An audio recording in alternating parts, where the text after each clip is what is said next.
الفاتحة.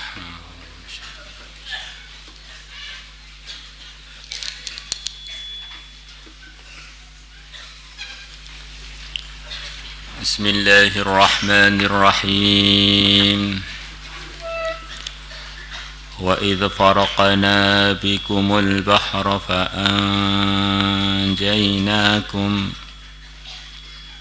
فأنجيناكم وأغرقنا آل فرعون وأنتم تنظرون. وإذ فرقنا, dan ketika aku telah belah, falaqna, kami telah membelah, bikum, dengan sebab kalian, sebab Nabi Musa dan pengikutnya, al-bahra, lautan, yang posisinya di lautan negeri semenanjung Arab sana, di Laut Merah kurang lebih. Hatta dakhaltumuhu, sehingga kalian memasuki lautan yang telah terbelah, haribina, dalam kondisi sedang lari, min aduwikum, dari musuh-musuh kalian. Fa'anjainakum, dan kami pun menyelamatkan kalian, minal gharaqi, dari tenggelam. Wa aghraqna, dan kami telah menenggelamkan, ala fir'auna, keluarga Fir'aun, qaumahu, maksudnya kaumnya, qaumuhu, kaumnya Fir'aun, ma'ahu, bersama Fir'aun juga ditenggelamkan.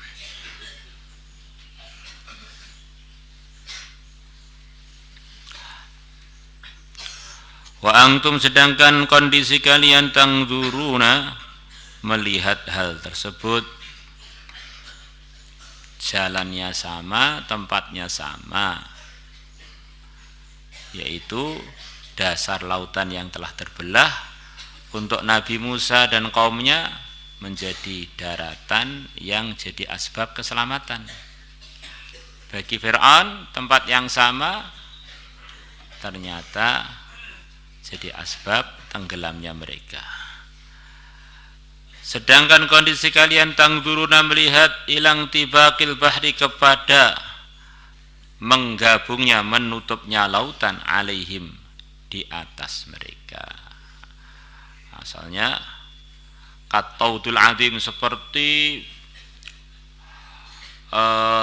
tembok-tembok yang gede-gede terbelah di airnya itu oleh Allah ditahan. Jadi jalan gede, airnya seperti pagar tinggi begitu.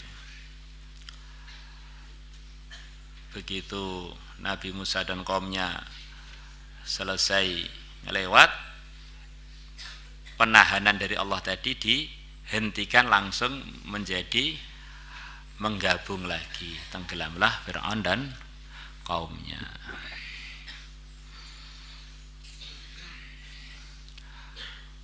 Wa idh wa'adna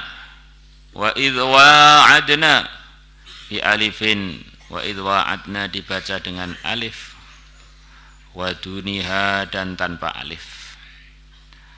Dan ketika aku menjanjikan Musa, kepada Nabi Musa, arba'ina latan, dalam 40 malam, menjanjikan nu'tihi, aku akan berikan kepadanya, indang qidha'iha, ketika selesainya 40 hari, at-taurata, kitab Taurat, lita'lamu biha, supaya kalian tahu, supaya kalian berfikir, biha, dengan menggunakan Taurat.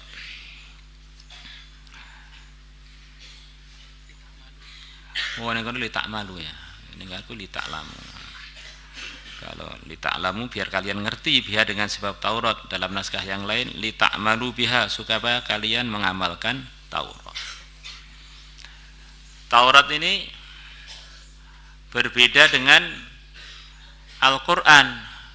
Al-Quran diturunkan kepada Nabi bertahap-tahap selama 23 tahun. Begitu diturunkan, Allah menjamin inna alaina jam'ahu wa qur'anah, langsung hafal dan bisa langsung membacanya. Oleh Nabi disampaikan kepada para sahabat. Kemudian Nabi membentuk tim penulis wahyu yang telah Allah wahyukan pada beliau, yang telah beliau hafal tadi. Menjelang beliau wafat, Quran telah tertulis di hadapan beliau 30 juz sesuai dengan tertib yang diarahkan oleh Nabi penulisannya. Jadi kalau Taurat tidak turun itu langsung berupa alwah, langsung berupa lembaran-lembaran yang sudah ada tulisannya dari langit sana. Sudah jadi buku, jadi cetakan langit langsung. Jadi mestinya Bani Israel itu mestinya kan imannya itu kuat, seharusnya begitu itu. Tapi sekian banyak dari Bani Israel dapat melihat mukjizat yang gede-gede itu. Mereka sekian banyak yang lepas itu kufur lagi, musyrik lagi. Nah ini penyakitnya Bani Israel ini juga pasti terjadi pada umat Muhammad. Ada kalangan orang yang melihat macam-macam nusratullah pada umat Muhammad, tapi tidak bersyukur, malah kagum, malah mengikut, malah terkesan dengan orang-orang yang menurut agamanya umat Muhammad, mereka adalah orang-orang yang tidak benar, orang-orang yang dimurkai Allah, orang-orang celaka, orang-orang ahli neraka.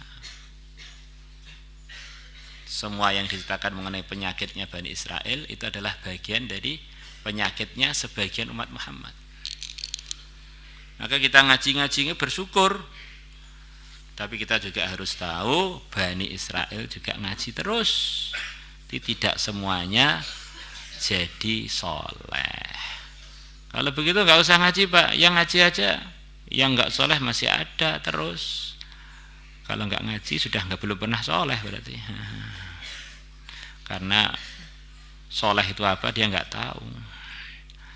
Tsumma takhatumul ijla, masya Allah, diberi Taurat yang langsung dari langit, cetakan langit, kemudian kalian mengambil atau menjadikan al-ijla, anak sapi, sebagai sesembahan.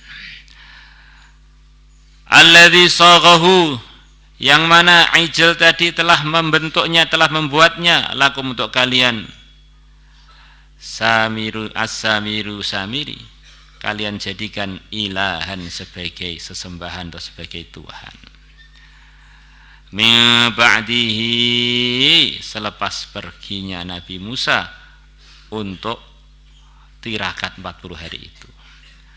Ai ba'da dhahabihi, maksudnya selepas perginya Nabi Musa ila mi'adina, kepada perjanjian dengan kami untuk tirakat 40 hari. Wa antum zalimun, sedangkan kalian adalah orang-orang yang aniaya, orang-orang yang zalim. Bittikhadhi, dengan menjadikan anak sapi sebagai sesembahan. Kenapa zalim? Zalim itu secara bahasa meletakkan sesuatu di tempat yang tidak seharusnya. Liwad'ikum al-ibadata, karena kalian meletakkan al-ibadaha, penibadata, penyembahan, penghambaan, fi ghairi mahalliha, di selain tempatnya. Tsumma afauna ankum, kemudian aku memaafkan ankum kalian. Mahauna dunubakum, kami menghapus dosa-dosa kalian. Min ba'di dzalika, selepas itu. Min ba'dil ittikhad, selepas kalian mengambil anak sapi sebagai Tuhan, sebagai sembahan. La'allakum tashkurun, supaya kalian mensyukuri, berterima kasih, nikmatana, pada nikmat kami, alaikum, yang dianugerahkan pada kalian.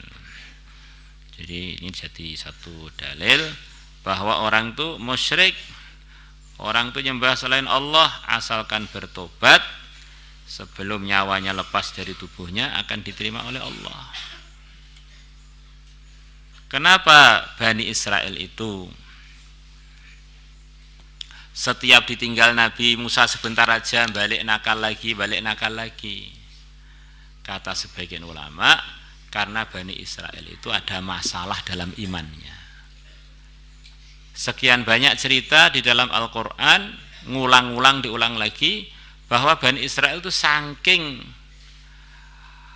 menyebalkannya, saking sukanya nggak taat, setiap ada perjanjian untuk ngamalkan agama, itu harus ada ancamannya. Wa idna taqnal jabala fawqahum ka'annahu dhullatu wa dhannu annahu waqi'un bihim khudhu ma atainakum biquwwatin wadhkuru ma fihi la'allakum tattaqun. Taurat datang, disampaikan pada Bani Israel, ini pedoman kalian, harus kalian amalkan. Maka ketika ngambil perjanjian itu, Allah letakkan gunung di atas Bani Israel yang sedang janji tadi. Yang semua yang di bawah gunung tadi yakin kok sampai bilang tidak, langsung gunungnya